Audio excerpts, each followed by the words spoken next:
Hello friends. Okay, ഞാനിങ്ങനെ വെറുതെ ഇരുന്നപ്പോൾ എനിക്ക് കുറച്ച് കാര്യങ്ങൾ നിങ്ങളോട് പറയണം എന്ന് തോന്നി. ലൈക്ക് വെയിറ്റ് ലോസിനെ കുറിച്ച് കുറച്ച് കാര്യങ്ങൾ. ഞാനൊരു ട്രെയിനറോ അല്ലെങ്കിൽ ഡയറ്റീഷ്യനോ ന്യൂട്രീഷനിസ്റ്റോ ഒന്നുമല്ല. ബട്ട് എൻ്റെ ലൈഫ് എക്സ്പീരിയൻസിൽ നിന്ന് ഞാൻ മനസ്സിലാക്കിയ കുറച്ച് കാര്യങ്ങൾ നിങ്ങളുമായിട്ട് ഷെയർ ചെയ്യാമെന്ന് വിചാരിച്ചു. ഫസ്റ്റ് പോയിന്റ് എനിക്ക് പറയാനുള്ളത്, the weighing scale is not everything. നമ്മൾ പലപ്പോഴും നമ്മൾ വെയിറ്റ് കുറയ്ക്കാനൊക്കെ നോക്കുമ്പോൾ ആദ്യം ചെയ്യുന്നത് എല്ലാ ദിവസവും വെയിങ് സ്കെയിൽ കയറി നിന്നിട്ട് നമ്മുടെ വെയിറ്റ് എത്രയാണെന്ന് നോക്കുക എന്നുള്ളതാണ്. എല്ലാ ദിവസം അല്ലെങ്കിലും 3-4 ദിവസം കൂടുമ്പോൾ നമ്മൾ നോക്കാറുണ്ട്. അപ്പോൾ ചിലപ്പോൾ നമ്മൾ എത്ര കൺസിസ്റ്റന്റ് ആയിട്ട് ഡയറ്റ് ചെയ്താലും ജിമ്മിൽ പോയാലും എക്സസൈസ് ചെയ്താലും ഒക്കെ ചിലപ്പോൾ വീണ്ടും വെയിറ്റ് കൂടുന്നതായിട്ട് തോന്നും, ചിലപ്പോൾ വെയിറ്റ് കുറയുന്നതായിട്ട് തോന്നും, ചിലപ്പോൾ ഒരു മൂവ്മെന്റും ഇല്ലാതെ അതുപോലെ തന്നെ നിൽക്കുന്നതായിട്ടൊക്കെ തോന്നും. അപ്പോൾ ഈ വെയിറ്റ് കൂടുന്നത് കാണുമ്പോഴും മൂവ്മെന്റ് ഒന്നും ഇല്ലാതെ കാണുമ്പോഴും നമ്മൾ ഭയങ്കരമായിട്ട് ഡിസപ്പോയിന്റഡ് ആവും. ഞാൻ ഇനി ഇത് ചെയ്തിട്ട് കാര്യമില്ല എന്നൊക്കെ പറഞ്ഞ് ഗിവ് അപ്പ് ചെയ്യാനുള്ള ചാൻസസ് ഉണ്ട്. ഞാനും അങ്ങനെ ഡിസപ്പോയിന്റഡ് ആയിട്ട് ഗിവ് അപ്പ് ചെയ്ത സന്ദർഭങ്ങളുണ്ട്. ബട്ട് അതൊരിക്കലും ഒരു വെയിങ് മെഷീനിൽ നിന്ന് നമ്മൾ നമ്മുടെ വെയിറ്റ് നോക്കിയിട്ട് നമ്മൾ തന്നെ ജഡ്ജ് ചെയ്യുന്നത് ഒരു കറക്റ്റ് വേ ആയിട്ട് എനിക്ക് തോന്നുന്നില്ല. കാരണം നമുക്ക് വെയിങ് മെഷീനിൽ നമ്മുടെ വെയിറ്റ് കാണുന്നത് പല കാര്യങ്ങളെ ഡിപ്പെൻഡ് ചെയ്തിട്ടാണ്. നമ്മുടെ ഹോർമോണൽ ഫ്ലക്ച്വേഷൻസ്, നമ്മുടെ ബോഡിയിലുള്ള വാട്ടർ, നമ്മൾ ചിലപ്പോൾ ഫുഡ് കഴിച്ചിട്ടായിരിക്കും, നമ്മൾ കംപ്ലീറ്റ്ലി നമ്മുടെ ഫുഡ് ഡൈജസ്റ്റ് ആയിട്ടുണ്ടാവില്ല. അങ്ങനെ പല കാരണങ്ങൾ കൊണ്ട് വെയിങ് മെഷീനിൽ വെയിറ്റ് കൂടുതലായിട്ടും അല്ലെങ്കിൽ മൂവ് ചെയ്യാതെയൊക്കെ കാണിക്കും.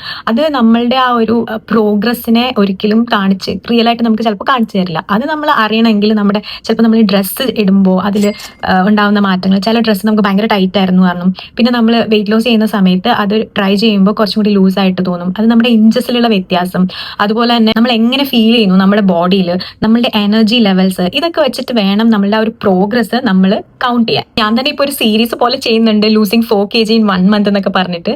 അതൊരു ഹെഡിങ്ങിന് വേണ്ടിയിട്ടാണെങ്കിൽ കൂടിയും അതിൽ അത്രയ്ക്ക് നമ്മൾ ഫോക്കസ് ചെയ്യേണ്ട ആവശ്യമില്ല. kgs കുറയും, ബട്ട് അതിൽ മാത്രമായിട്ട് ആ kgs മാത്രമായിട്ട് നമ്മൾ ഫോക്കസ് ചെയ്യരുത് എന്നാണ് ഞാൻ പറയുന്നത്. ഓക്കെ, സെക്കൻഡ് പോയിന്റ് എന്ന് പറയുന്നത് കൺസിസ്റ്റൻസിയാണ്. കൺസിസ്റ്റൻസി എന്ന് പറയുമ്പോൾ നമ്മൾ എല്ലാ ദിവസവും നമ്മുടെ കറക്റ്റ് ആയിട്ട് ക്ലീൻ ഡയറ്റ് ഫോളോ ചെയ്യുക, എക്സസൈസ് ചെയ്യുക, ജിമ്മിൽ പോവാത്തവർ വീട്ടിലിരുന്ന് എക്സസൈസ് ചെയ്യുക, അങ്ങനെയൊക്കെ. ബട്ട് അത് പെർഫെക്റ്റ് ആവണമെന്നില്ല. ഇപ്പൊ ചില ദിവസങ്ങളിൽ നമ്മുടെ കയ്യിൽ നിന്ന് പോവാം.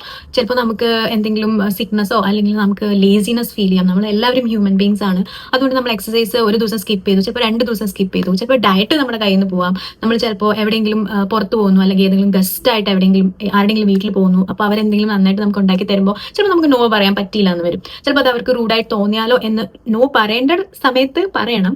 ചില അവസരങ്ങളിൽ നമുക്ക് പറയാൻ പറ്റാതെ വരും. അപ്പോൾ നമ്മൾ ചിലപ്പോൾ നമ്മുടെ കലോറി ഡെഫിസിറ്റ് ഒക്കെ നോക്കുന്ന സമയത്ത് കുറച്ച് കലോറീസ് എക്സ്ട്രാ കഴിക്കേണ്ടി വരാം. അല്ലെങ്കിൽ ഇപ്പോൾ എക്സാമ്പിൾ പറയുകയാണെങ്കിൽ ഞാനിപ്പം ഡയറ്റ് നോക്കുന്ന സമയത്ത് ഞാൻ പെരുന്നാൾ ഉണ്ടായിരുന്നു, ആ ഒരു മന്തിലാണ് പെരുന്നാൾ വന്നത്. ബട്ട് ബിരിയാണി കഴിക്കാതിരിക്കാൻ പറ്റുമോ നമുക്ക്? അപ്പോൾ ഞാൻ കുറച്ച് ബിരിയാണി ഒരു ദിവസം കഴിച്ചു എന്ന് പറഞ്ഞ് കുഴപ്പമൊന്നുമില്ല.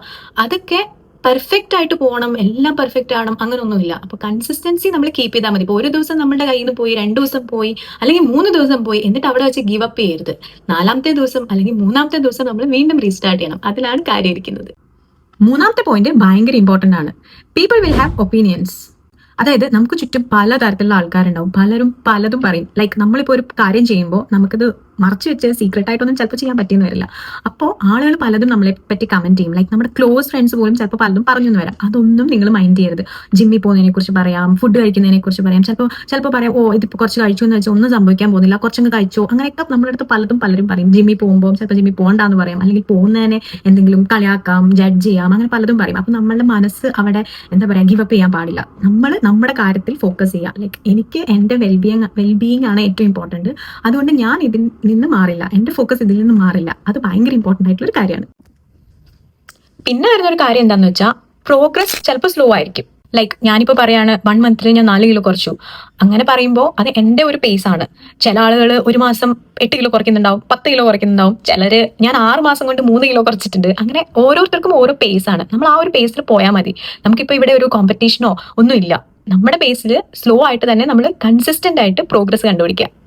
പിന്നൊരു കാര്യം, എക്സസൈസ് മാത്രം ചെയ്തിട്ട് തടി കുറയ്ക്കാന്ന് വിചാരിക്കേണ്ട. ഡയറ്റ് ഭയങ്കര ഇമ്പോർട്ടന്റ് ആണ്. എക്സസൈസിന്റെ കൂടെ തന്നെ നമ്മൾ ഡയറ്റും നല്ല ക്ലീൻ ആയിട്ട് കൊണ്ടുപോകണം, അല്ലെങ്കിൽ നടക്കില്ല. വരുന്നത് ഞാൻ ആളുകളുടെ ഒപ്പീനിയൻസിനെ കുറിച്ച് പറഞ്ഞില്ലേ. ഇപ്പൊ എന്റെ അടുത്ത് ചില ആളുകൾ ചോദിക്കും, എന്തിനാ ഈ ഡയറ്റും എക്സസൈസും ഒക്കെ ചെയ്യുന്നത്? ഇപ്പൊ തന്നെ ഓൾറെഡി ഇത്രയും തടിയൊക്കെ വേണം, ഇത്രയെങ്കിലും വേണ്ടേ? അങ്ങനെയൊക്കെ പലതും പറയും. ബട്ട് അതിലൊന്നും നമ്മൾ വീഴേണ്ട കാര്യമില്ല.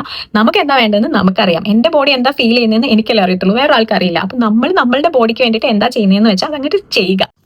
വേറൊരു ഇമ്പോർട്ടൻറ്റ് കാര്യം പറഞ്ഞുതരാം, സ്മാർട്ട് ചോയ്സസ് ഓഫ് ഫുഡ്. നമ്മൾ ഡയറ്റ് ചെയ്യുമ്പോൾ സ്റ്റാർ വേണ്ട ഒരു കാര്യമില്ല. നമുക്ക് ഇഷ്ടമുള്ള ഭക്ഷണങ്ങളൊക്കെ കഴിച്ചുകൊണ്ട് തന്നെ നമുക്ക് ഡയറ്റ് ചെയ്യാം. അതിന് വേണ്ടിയിട്ട് എൻ്റെ ചാനലൊന്ന് കയറി നോക്കിക്കോ. അതിൽ ഞാൻ ഒരുപാട് റെസിപ്പീസ് കൊടുത്തിട്ടുണ്ട്. ഏതൊക്കെ ഫുഡ് കഴിക്കണം, ഏതൊക്കെ ഫുഡ് കഴിക്കരുത്, പ്രോട്ടീൻ ആഡ് ചെയ്യണം, ഫൈബർ ആഡ് ചെയ്യണം, ആവശ്യത്തിന് കാപ്സ് കഴിക്കണം, കാപ്സ് എപ്പോഴൊക്കെ കഴിക്കരുത്, എപ്പോഴൊക്കെ കഴിക്കണം, പ്രോട്ടീൻ കൂടുമ്പോൾ കാലോറീസ് ഏതിലൊക്കെ കുറയ്ക്കണം, ഇങ്ങനെയൊക്കെയുള്ള ഡിസിഷൻസ് കറക്റ്റ് ആയിട്ട് എടുക്കണം. അപ്പോൾ എൻ്റെ ചാനലിൽ ഇതുപോലുള്ള കുട്ടി കുട്ടി ടോക്സും lifestyle videos, travel vlogs, ഖത്തറിലെ വിശേഷങ്ങൾ അതൊക്കെ ആയിരിക്കും ഞാൻ അപ്ലോഡ് ചെയ്യുന്നത്.